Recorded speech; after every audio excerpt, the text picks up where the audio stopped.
This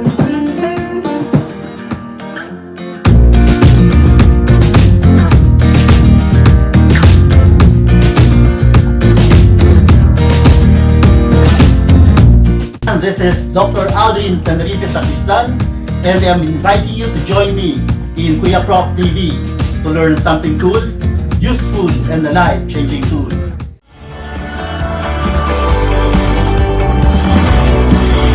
Kuya Prof!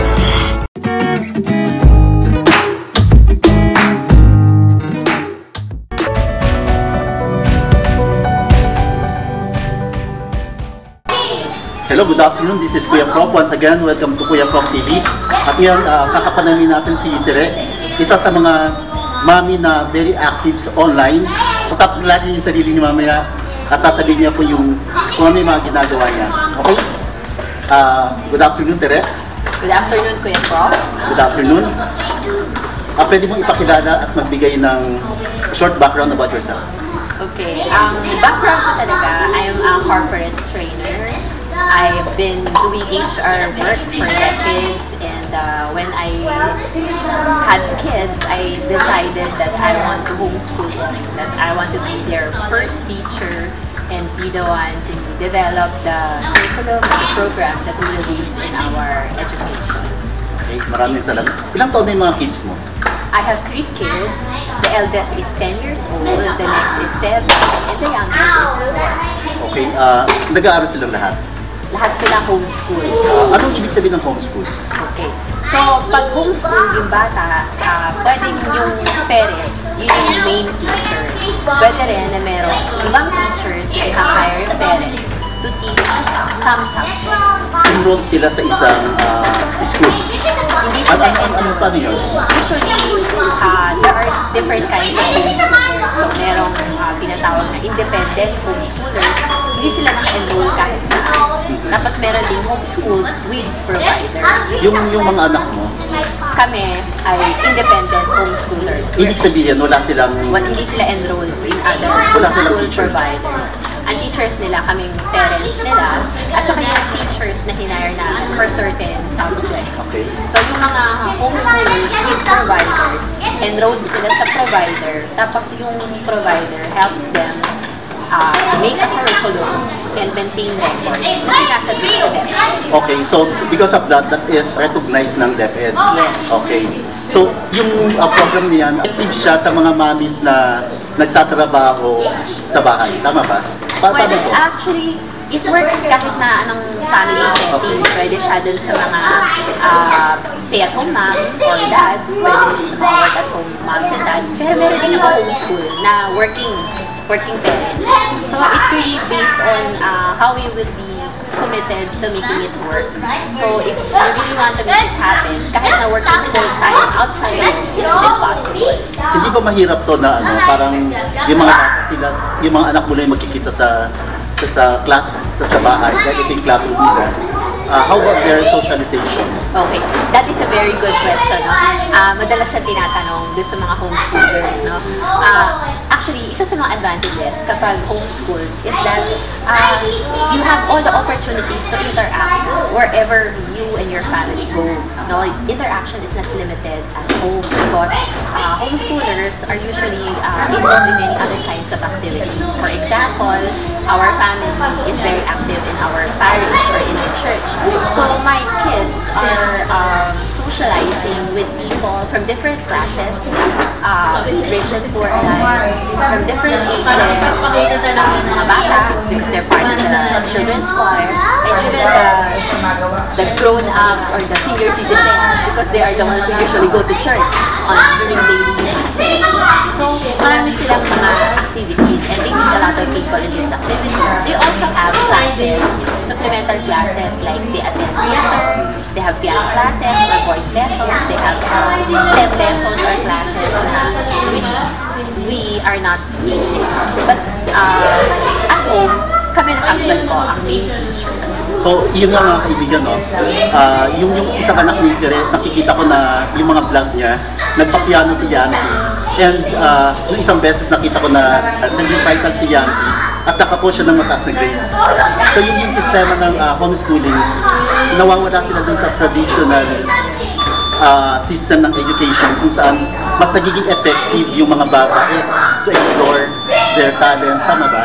Yes, actually, one of the advantages is that dahil flexible kasi yung oras sa pag-homeschooling, lalo na kapag independent, no? Kapag independent kasi, it's based on the schedule of the family dynamic, the needs of the family, no? So, ang advantage nun, maraming time to explore yung mga bata. Aside from the lessons, the usual basic lessons ng education ng mga bata, meron silang mga opportunities to discover and to own their talents and interests. At the same time, marami silang opportunities to really apply that. Kasi for example, kung hindi kami nag-homeschool, baka hindi nag-serve sa college everyday yung anak ko. Kasi everyday siya kaya otherwise, unless merong ibang pianista na i-assign for that specific day. Pero siya yung regular. Siya yung regular. Ano na siya? 7 years old siya nag-start, 10 years old na siya ngayon. 3 years na siya nag-serve. Kung nag-aaral siya sa isang regular na, medyo mahirap yun. Kasi marami assignment tayo. Mahaba yung oras sa school. Tapos pagdating sa bahay, gagawa pa ng mga assignment. So, because we homeschool, morning usually yung lesson niya, sa hapon naglalaro siya, tapos pwede siyang mag-practice kung ano man yung kanta na tutugtugin niya sa particular day. Tapos yun nga, pag may mga events, pwede na siya mag-perform. Kahit na weekday pa yung event, we don't need to wait for weekend para mag-yes kami to invitations for him to perform. So, dahil sa school yan, kahit hindi pa naliligo yung bata, Oo, pagkatapos mag-almusal, hindi naliligo. Hindi naman maliit na Maliit ang gising, gising. pero malamang gigisingin ng May natin. oras. Kahit kung Meron naman. meron naman. Meron naman. So, yung disiplina doon sa pag-gising sa umaga, sa pagtulog sa gabi, nandun pa rin. Andun pa rin. But the beauty of homeschooling is that kapag meron kayong mga pinuntahan, na late ng tulog, may ginawa kayo ng family, hindi kayo nakagising ng maaga, you can still advance, no? You can still cover the lessons that you want to have. Tapos same thing na, you save on travel time. Wala ng traffic, no? It's out of the problem, no? So, yung mga extra time na nasa-save nyo, converted into productive time na nag-lesson na kayo, diba? Yung mga gano'n. And you spend quality time with your kids. Oo, kasi parang nabibig lalo yung relationship nyo. Kasi ikaw yung nagpupuyo. Tapos parang they look up to you more. Kasi you're not just a parent, you're also their teacher. Parang they learn so many things from you. Diba? Eh tayo naman, with the parents, lahat naman tayo first teacher, diba? Yung close over, diba? Paglakad ng bata. Yun naman talaga tayo naman talaga nagtuturo nun. But, you know, when you homeschool, yung usually na-delegate na mga O sabi, bago tayo magtutuloy, baka nagtataka yung mga viewers natin kung ano yung nasa likod natin. Pinoy Kids with Pinoy Book. Pareho po kaming member ni Tere dito sa organization na to. At napakagandang sumali sa ganitong program kasi marami tayong makikilala mga parents tulad natin at pwede tayong mag-compare ng life notes para kung paano nila pinapadaki yung mga kids nila, baka pwede natin i-adapt yung effective ito. Ngayon sa dulo, Tere, can you recommend yung homeschooling sa ibang mga parents? Okay, I highly recommend homeschooling, lalo na kapag bata tayo ng mga anak ninyo. Kasi napaka-precious, diba? Yung time na release pa sila and it's a very wonderful time to be actively involved in their forming. Kasi diba sabi nga, the first few years of a child are the most crucial, diba? Kasi yung effects nun, it can see himself, ramdam hanggang adulthood. So kung tayong mga magulang, we can be highly involved in the education of our children, lalo na sa simula. Magbibigyan natin sila ng magandang foundation, lalo na sa values. Actually, kami ng asawa ko, nag-homeschool kami kasi gusto namin talagang unahin na ayusin yung character, yung values ng bata. Kasi mas madaling ituro yung academic, pero yung values, mas mahirap yan. So, kailangan talagang mag-invest ng time. Talagang mga interested, saan naman sila pwedeng tumawag o pumunta? Okay. I have a blog na ang tawag ay Hands-on Parent While Earning. So, dun sa vlog na yun, tinutulungan ko yung mga parents na to balance yung providing for the family and being intentional or hands-on with their children. Meron din mga articles ako na sinusulat doon tungkol sa homeschooling. And then I have an older blog, pangalan naman nun, Mommy Bears All.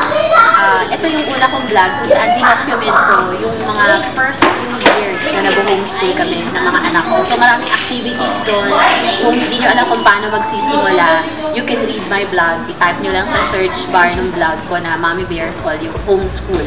Tapos lalabas lahat ng mga vlog articles ko or mga write-ups ko na activities namin. And those can be your examples kung paano kami mag-homeschool. At maliban sa pagiging mami ni Tere, siya rin ay author. Tere, pwede mo i-promote yung book mo?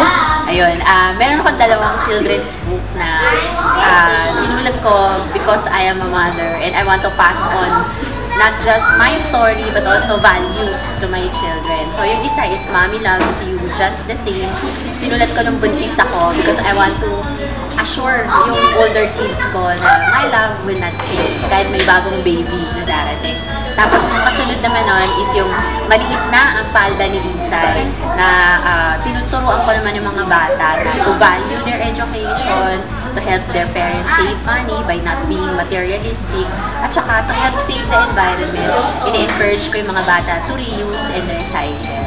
And we have an advocacy about maliit na ang palda ni Isay na kung gusto niyo pong supportahan, you can donate cash to our advocacy para po makapag-donate din po kami ng mga kopya ng maliit na ang palda ni Isay sa mga poor communities, public schools, at iba pang mga indigenous elementary students. Nakapag-donate na po kami pati sa mga mangyan at saka iba pang mga far-flung public schools.